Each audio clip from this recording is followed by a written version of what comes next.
Epístola, o apóstolo Paulo escreveu aos Filipenses, o capítulo 2, para lermos do verso 25 ao verso 30, eu estarei lendo os versos ímpares, a igreja estará lendo os versos pares. Julguei, todavia, necessário mandar até vós Epafrodito, por um lado, meu irmão, cooperador e companheiro de lutas, por outro, vosso mensageiro e vosso auxiliar nas minhas necessidades. Isso mesmo, tinha saudade de todos vós e estava angustiado, porque ouviste que adoeceu. Com efeito, adoeceu mortalmente. Deus, porém, se compadeceu dele, e não somente dele, mas também de mim, para que não tivesse tristeza sobre tristeza.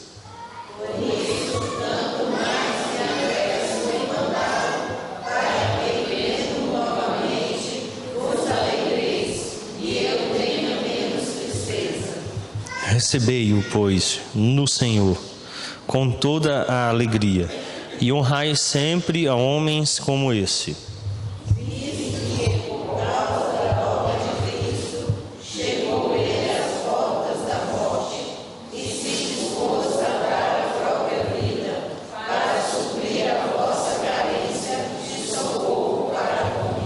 Oremos. Bondoso Deus, agora que tomamos a palavra santa e a lemos com fé, rogamos que seja ela aplicada pela operação do Espírito Santo a nossos corações, para a nossa edificação, para o consolo do teu povo. É o que nós rogamos em nome de Cristo. Amém. Nós temos avançado nesta série de sermões, Filipenses, a alegria de viver em Cristo. Claro que nós temos aí ideia geral de que esta epístola trate sobre alegria. Esse não é o propósito do apóstolo São Paulo, e tem tratado aqui sobre viver em Cristo, assemelhar-se à pessoa e obra de Cristo. Eu uni então o pensamento geral do senso comum com aquilo que a Escritura apresenta, a alegria de viver em Cristo. Este é o chamado dos Filipenses. A pergunta que surge então é: como tornar-se mais parecido com Cristo? Como assemelhar-se a Ele? Como experimentá-lo? A resposta dada pelo próprio apóstolo é conhecer Cristo nos seus sofrimentos de morte e no poder da sua ressurreição.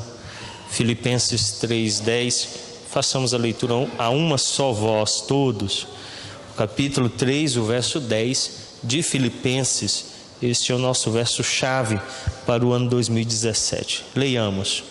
Para o conhecer e o poder da sua ressurreição e a comunhão dos seus sofrimentos, conformando-me com ele na sua morte.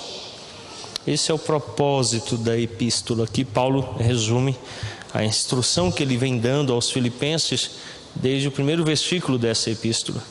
Conhecer Cristo nos seus sofrimentos de morte e no poder da sua ressurreição. Conhecer permite você se assemelhar a Ele, experimentá-lo em profundidade, vivendo aquele chamado que Ele faz através da vida cristã a cada um daqueles que o servem. A epístola então nos mostra Cristo como um padrão de renúncia própria e humilhação que deve caracterizar os seus seguidores. Isso que Paulo vai apresentar. Ele chama essa igreja, a igreja de Filipos, para olhar para Cristo como esse padrão de alguém que renunciou a si mesmo, de alguém que se humilhou. E os filipenses então devem experimentar esta prática. Hoje nós vamos ver o segundo personagem apresentado por Paulo. Domingo passado nós vimos Timóteo, ele fez isso nos versos anteriores, e agora do verso 25 ao verso 30 ele fala sobre Epafrodito. Então, dois líderes da igreja para exemplificar aquilo que ele espera de nós. Semana passada nós vimos a instrução dada pelo apóstolo Paulo de como deve se proceder a mudança no pastorado, aquele processo de troca de pastor. E eu introduzi um pouco daquilo que eu venho trabalhando a partir de alguns documentos cedidos pela Presbyterian Church of America, no que diz respeito à sucessão pastoral. E no domingo passado nós vimos Paulo dando instruções claras de como funciona. Tem sido uma prática contrária na igreja de que o pastor ou o conselho se tornam inimigos nesse momento. E Paulo mostra pelo contrário, ele como um apóstolo, o pastor fundador daquela igreja, missionário, conduz a igreja na direção de receber o seu substituto, que seria Timóteo. E agora ele entra na vida de Epafrodito e nós vamos denominá-lo como um homem de sacrifício. Um homem de sacrifício, Filipenses 2, 25 a 30. Se a palavra-chave que Paulo usou para descrever, em resumo, a personalidade de Timóteo é caráter, então a palavra-chave que descreve Epafrodito é sacrifício. No passado nós vimos que ele tinha que ter um caráter provado, aprovado diante do apóstolo, aprovado diante dos irmãos da comunidade, e agora ele fala que Epafrodito se caracteriza pelo sacrifício. É interessante notar que o único lugar do Novo Testamento em que se menciona o nome de Epafrodito é na carta de Filipenses. Em nenhum outro lugar nós o encontramos sendo mencionado. Para começar, Epafrodito era um crente que havia desenvolvido alguns relacionamentos cristãos profundos. Em segundo lugar, levava seu trabalho a sério. Ele possuía um grande senso de responsabilidade. Em terceiro lugar, Paulo recomendava altamente seus esforços e também desejava que Epafrodito fosse adequadamente recompensado por seu serviço fiel. Essa é a instrução do apóstolo, não é a solicitação de Epafrodito, mas é o próprio apóstolo que está ordenando que por causa do seu esforço, do seu senso de responsabilidade, da sua doação, ele fosse reconhecido e recompensado. Em primeiro lugar, nesta manhã, então, eu quero considerar com os irmãos seus profundos relacionamentos cristãos. Primeiro com Paulo. Paulo falou primeiro de seu próprio relacionamento com Epafrodito, em termos significativos. Ele chamou de irmão, de cooperador e companheiro de lutas. US Report, um jornal de Washington, no ano de 2008, publicou uma lista das profissões mais solitárias. Em segundo lugar estava o chamado ofício pastoral. Sem dúvida nenhuma, a luta do pastor é uma luta solitária. Claro que nós estamos providos de uma bênção escriturística, que é o sistema presbiteriano de governo. No sistema presbiteriano de governo, o pastor não é pastor sozinho na igreja. Na verdade, quantos pastores nós temos na igreja hoje? Pode responder, quantos? 6 pastores. Cada um dos presbíteros, eu também sou presbítero. Claro que eu sou presbítero docente. O pastor come os doces das festas todas, não é isso? Não. Docente vem de docência, de ensino. E os outros presbíteros são presbíteros? Vocês viram agora quantas crianças cantavam, eles ficavam regendo, não foi? Também não. Eles trabalham com a regência, o governo, a direção da igreja. Apesar dessa distinção dentro do ofício presbiterial, eles são pastores e por isso eles governam a igreja no que nós denominamos conselho. Então o pastor no sistema presbiteriano, ele não está só, ele tem pastores que estão junto com ele.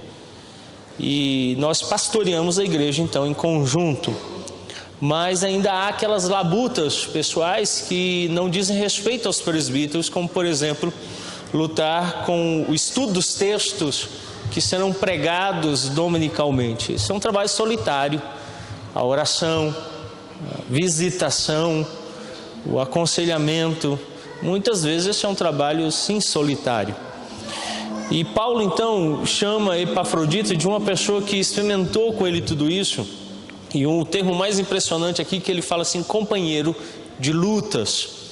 Epafrodito se caracteriza por essa intimidade tão profunda com o próprio apóstolo, que ele experimentou essa luta.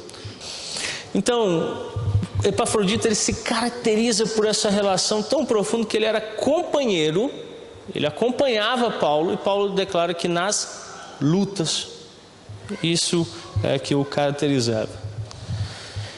Paulo também chamou Epafrodito de irmão e cooperador. Irmão, é claro, é aquele relacionamento de família cristã. Nós estamos sob o cuidado de um Pai celestial, que é o nosso bom Deus, e somos então uma família. A família, claro, ela se distingue por relações diversas. A primeira relação é que nós somos irmãos, a fraternidade. Mas dentro da fraternidade, mesmo nas famílias comuns, e aí o apóstolo e outros escritores do Novo Testamento vão fazer esse paralelismo, a família possui estruturas hierárquicas de governo que dirige a irmãos mais velhos, a irmãos que recebem responsabilidades específicas, a irmãos que têm tarefas outras, e é claro que isso vai se apresentar dentro da igreja. Mas em primeiro lugar, Paulo diz que Epafrodito pertencia à família cristã, era irmão dele em Cristo Jesus. E ele então inicia declarando essa verdade no verso 25: julguei todavia necessário mandar até vós Epafrodito, por um lado, meu irmão. Antes de enviá-lo então com a tarefa de servir aquela igreja como liderança, Paulo o caracteriza como irmão próprio dele, uma relação pessoal, direta. Na fraternidade cristã isso é necessário, isso é essencial. Nós cantamos ainda há pouco um hino, e esse hino ressalta muito bem o momento da nossa participação quando na mesa do Senhor, a Santa Ceia. Uma das características entoadas no hino 340, eu queria que você acompanhasse abrindo a sua Bíblia, hino que há pouco nós entoamos na nossa liturgia.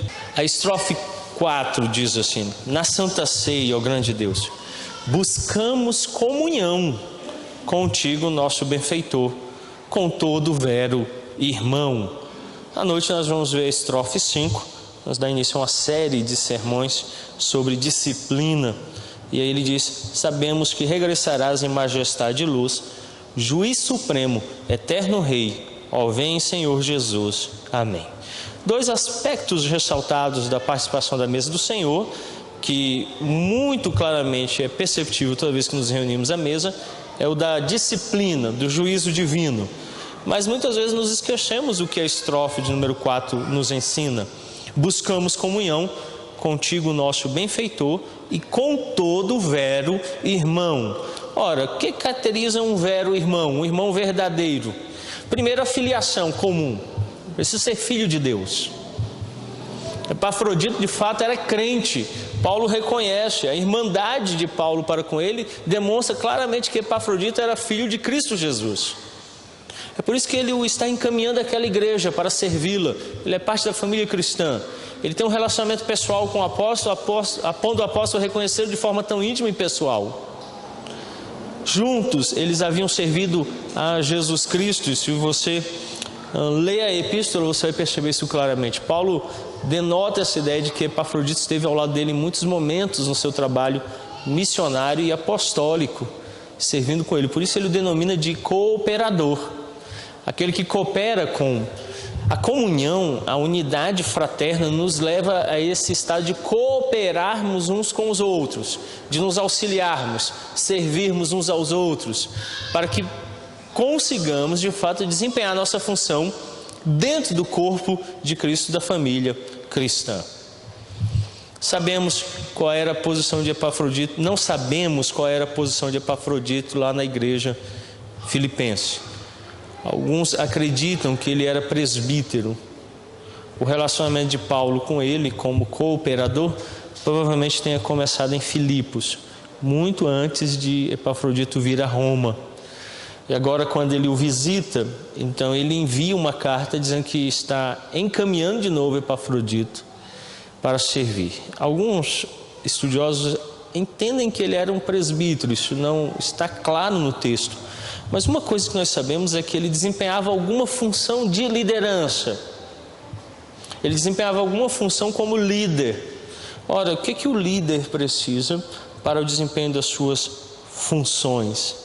Primeira característica que Paulo apresenta aí é ser alguém que vive em comunhão com a igreja, ligado aos irmãos. Segundo, que ele coopere com a própria liderança, no caso aqui o apóstolo. E por último, ele denomina que Epafrodito era alguém que se doava, era um companheiro de lutas, estava disposto a lutar ao lado de outro. Então ele o envia, agora lá a partir de Roma, retornando à igreja com essas instruções e orientações. E aí ele fala então agora dos relacionamentos cristãos em relação a Epafrodito com os filipenses. A seguir, Paulo falou do relacionamento de Epafrodito com esses irmãos. Primeiro, ele declara que ele é mensageiro deles. Ele está enviando. A palavra aqui no texto original é apóstolos mesmo. A palavra apóstolo significa enviado. E ele então era um mensageiro. Olha o que diz o verso 25, a parte final. E por outro, vosso mensageiro, vosso auxiliar nas minhas necessidades. Paulo então diz que em relação à igreja, Epafrodito tinha essa função: levar até eles aquilo que Paulo estava enviando como mensagem. Ele era o portador desta epístola. Tarefa árdua essa, difícil. As viagens naquela época não eram fáceis. Chegando lá, Epafrodito poderia encontrar, por exemplo, um grupo de cristãos que desconfiassem da autoridade da epístola, se ela era verdadeira, ou que não aceitassem a instrução de Paulo. E ele estava com a tarefa então de ser um mensageiro, o porta-voz, levar aquilo que Paulo estava anunciando, declará-lo à igreja para que a igreja vivesse aquilo e partilhasse daquela verdade. Outra característica que ele apresenta aí é que ele era auxiliar nas necessidades de Paulo. Ele servia também na contramão, ele ligava a igreja ao apóstolo. Ele fazia essa tarefa. Hoje, meus irmãos, nós temos muitas facilidades. Agora mesmo, em poucos minutos, um irmão nosso aqui na igreja fez um envio de recurso financeiro ao nosso irmão reverendo Patrick, que se encontra no Oriente Médio. Antigamente, nós temos que tomar algum dos nossos irmãos e enviar até lá, para levar com as próprias mãos essa ajuda. Agora pense nas dificuldades. O Império Romano estava prendendo e matando os cristãos. E nada diferente no Oriente Médio. O reverendo Patrick hoje ele não pode declarar publicamente que é cristão, porque ele pode ser morto com a família. Há pouco tempo atrás ele nos enviou o relato de um dos amigos do filho dele que em sala de aula falou assim: o que seu pai faz? E ele então relatou o que o pai dele fazia. E o amiguinho falou: meu pai mata crentes. Então, um contexto bem difícil. E Paulo fala que Epafrodito tem essa função: sair lá da igreja de Filipos, viajar até o próprio apóstolo para servir nas suas necessidades. Eu fico imaginando quantas viagens Epafrodito fez levando mantimentos, roupas, livros e necessidades outras que o próprio apóstolo apresentou à igreja e que a igreja se dispôs a servi-lo. Então essa era uma outra característica dele. A igreja não só reconhecia ele como um enviado do próprio apóstolo, com autoridade para ser o representante dele, mas ele também era a autoridade representativa da igreja. A igreja o enviava para representá-la, para levar as ofertas, as ajudas, para levar mensagens, notícias. Epafrodito, então, na comunidade, ele era reconhecido como alguém responsável, que tinha autoridade e que servia o corpo de Cristo. Seus relacionamentos profundos alimentam um senso de responsabilidade. Tão grande era o seu senso de responsabilidade, tanto perante Paulo quanto perante os irmãos filipenses, que ele quase morreu no cumprimento do seu dever. É isso que Paulo apresenta no texto. Olha o que diz o verso de número 26. Visto que ele tinha saudade de todos vós, estava angustiado porque ouvistes que adoeceu. Com efeito, adoeceu mortalmente. Deus, porém, se compadeceu dele, e não somente dele, mas também de mim, para que eu não tivesse tristeza sobre tristeza. Verso 30.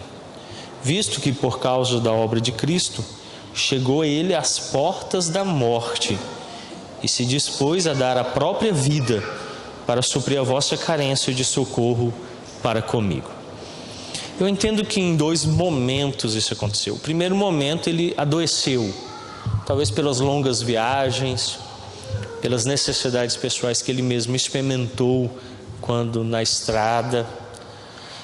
E em um outro momento, no verso 30, diz que ele chegou às portas da morte e ele mesmo estava disposto a dar a própria vida.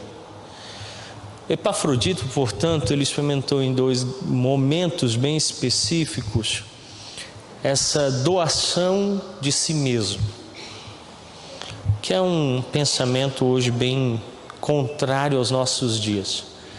Numa época em que nós vivemos na prática máxima do hedonismo, do prazer, o lazer se sobrepõe a tudo, não há espaço para sofrer, as pessoas não querem passar por lutas. Claro, esse exemplo é perceptível dentro da própria igreja. O movimento que mais cresce hoje dentro do evangelicalismo é a teologia da prosperidade, que nada mais é, você nunca, jamais passará por dor alguma, somente alegrias. Essa é a mensagem básica.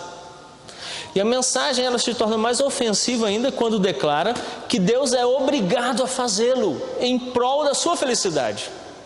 Daí surgem expressões do tipo: eu declaro, eu ordeno, assim eu quero. As pessoas não suportam sofrer, não se doam, não se entregam, não padecem por. Meus irmãos, tomo novamente como exemplo o nosso irmão Reverendo Patrick, que abriu mão de condição muito confortável.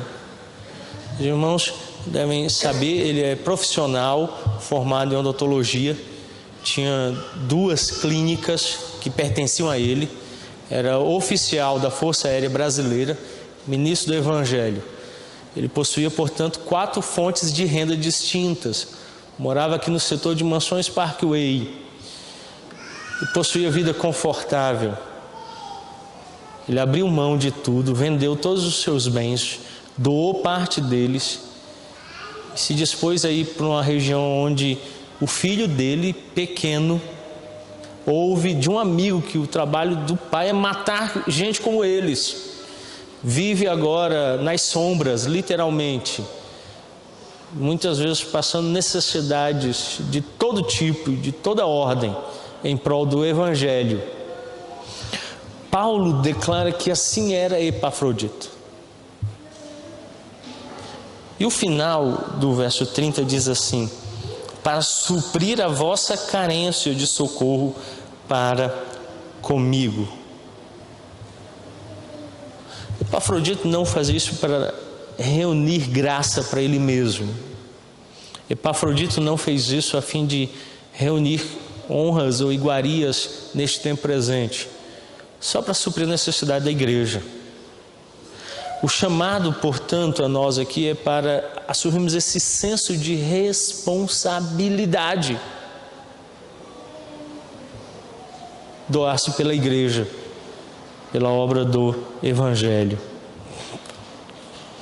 Outra verdade apresentada pelo apóstolo neste momento, que conduz a igreja em Filipenses, é a ideia de que ele, além de experimentar esse senso de responsabilidade, em segundo lugar, ele dá a ideia de que, seja qual for a causa do problema, ele envolvia arriscar a própria vida, verso 30, como há pouco lemos. Isso traz várias implicações. Ele podia ter trabalhado tanto que levou o corpo e a mente a algum tipo de desgaste físico e mental. 70% dos pastores brasileiros não chegam ao fim do ministério. E geralmente eles vão abandoná-lo por motivos muitos. A outra parte deles vão chegar ao fim do ministério conduzindo de qualquer forma. Sermões que a gente pode ver na meia boca, feito nas coxas, muitas vezes preparados no primeiro banco da igreja. Se você observar e buscar na sua memória, você vai lembrar de alguns dos seus pastores sentados no fundo do púlpito, folheando a Bíblia.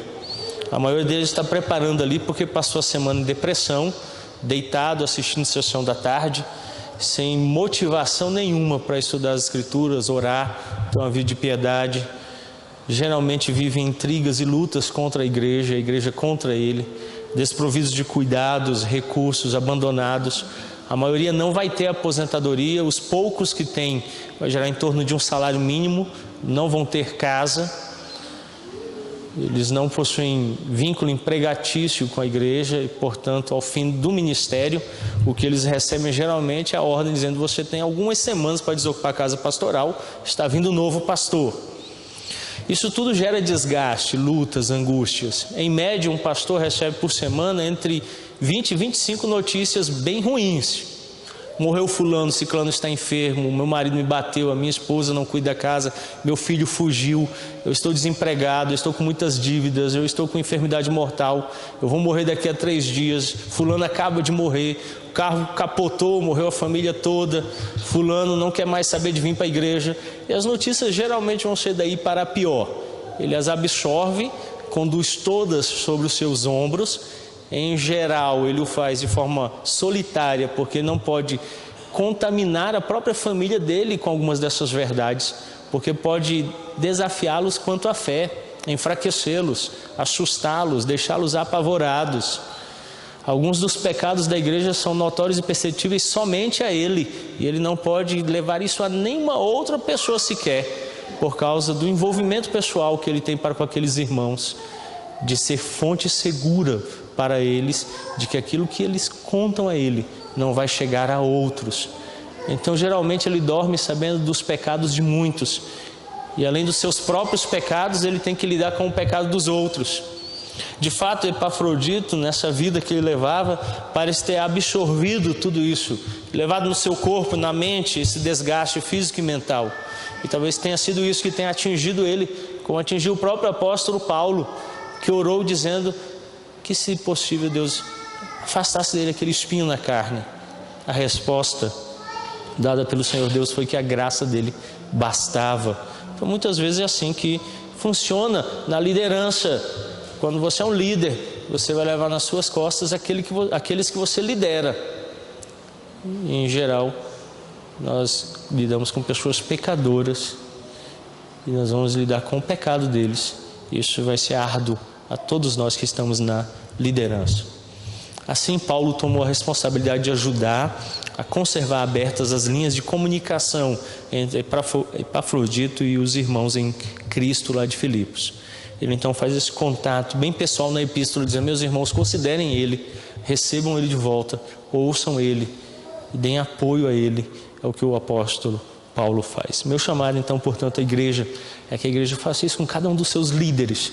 Não importa o nível de liderança, não importa o nível de compromisso que ele tenha, papel e dever seu motivá-lo, exortar os outros que ouçam, que o sigam, que cuidem dele, a fim de que ele não esmoreça no caminho.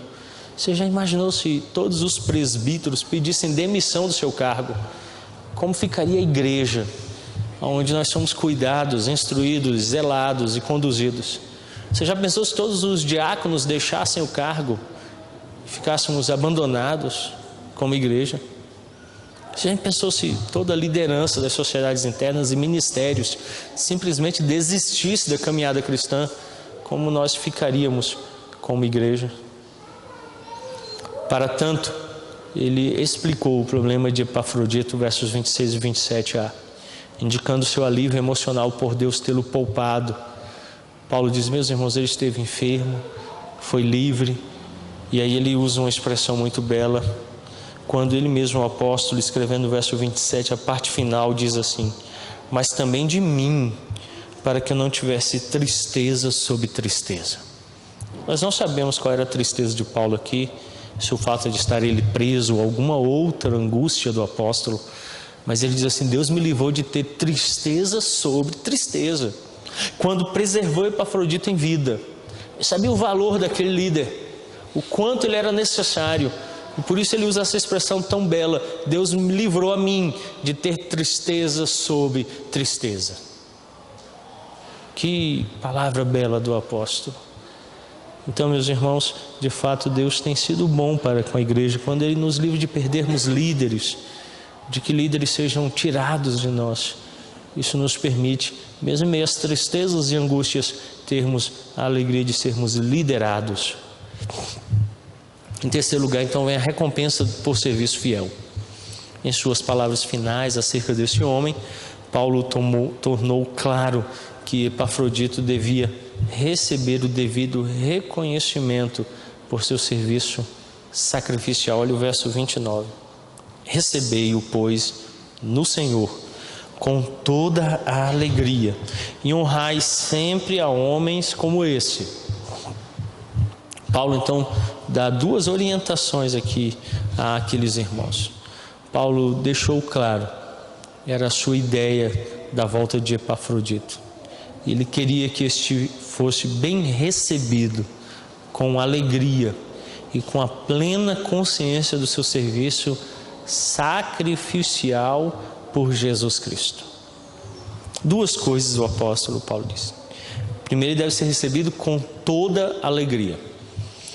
Toda vez que Deus levanta um líder, não importa qual o cargo dele, a resposta da igreja só pode ser uma: toda alegria. Meus irmãos, toda vez que a autoridade é retirada, o caos se instala. O que aconteceu agora há pouco no estado do Espírito Santo, quando o magistrado civil, na pessoa da polícia militar daquele estado, foi retirado? O que aconteceu lá? Caos total. Mortes, perigos muitos, pessoas desvairadas destruindo tudo. Pense por um minuto, se Deus retirasse toda a liderança, como é que seria a nossa vida? Sem quem nos conduzisse, nos amasse, nos instruísse, zelasse por nós. Por isso ele diz: igreja, recebam ele com toda a alegria. Toda vez que um líder é posto por Deus, recebam esse líder com toda a alegria. Segunda característica que ele apresenta aí, além disso: honrai sempre homens como esse. Hoje é muito difícil termos de fato homens, varonis, responsáveis, sustentem as suas casas, dirigindo-as, amando-as, liderando-as. Na igreja não tem sido muito diferente. Os homens têm se negado a assumir liderança, cuidado, direção. É árduo, é muito difícil para o conselho da igreja quando há necessidade de eleição. É difícil mesmo, meus irmãos, é muito, muito difícil. Os homens não estão alcançando o parâmetro necessário. A igreja dos nossos dias tem sofrido isso com, por exemplo, mulheres tomando prerrogativas masculinas para si. Cargos de liderança que deveriam ser dados aos homens, porque eles não têm sido honrados. Então honre. Toda vez que você vê um homem sendo um bom marido, honre ele. Toda vez que você vê um homem sendo um bom pai, honre-o. Toda vez que você vê ele se dispondo e servindo na igreja, honre-o. Visite-o, alegre-o. Dê a ele algo para que ele veja que está sendo reconhecido, para que ele seja suprido nas suas necessidades, angústias, desânimos. Uma palavra, uma oração, uma visita e algumas vezes até mesmo uma premiação. Quando você faz isso, você o mantém. Paulo então diz: honrai sempre. A expressão honrai aqui é de fato isso, é um reconhecimento notório, público, daqueles que têm servido, como Epafrodito serviu a igreja. Vamos curvar as nossas frontes e vamos orar. Vamos falar com Deus. Bondoso Deus, este servo do Senhor, Epafrodito, se caracterizou pelo sacrifício. Ajuda-nos então, em primeiro lugar, a nos dispormos a nos sacrificar pela obra de Cristo, a perecermos pelo Evangelho, a nos doarmos e nos entregarmos. E quando assim o fizermos, bondoso Deus, rogamos pela Igreja de Cristo, que ela reconheça, honre, nutra, sustente essa disposição. para que ela possa ter líderes excelentes, como foi Epafrodito e como foi Timóteo. Homens os quais o apóstolo agora escreve, dizendo: igreja, honrai-os. Ordena a igreja que tenha esses homens em máxima consideração. Então dispõe o nosso coração para sermos como Timóteo e como Epafrodito, e a nos entregarmos pela obra, a termos um caráter e a nos sacrificarmos por Cristo Jesus, nosso Senhor, a serviço do seu povo, para que o povo de Deus goze dia a dia crescimento e seja edificada a presença do Senhor. É o que nós oramos em nome de Cristo Jesus. Amém.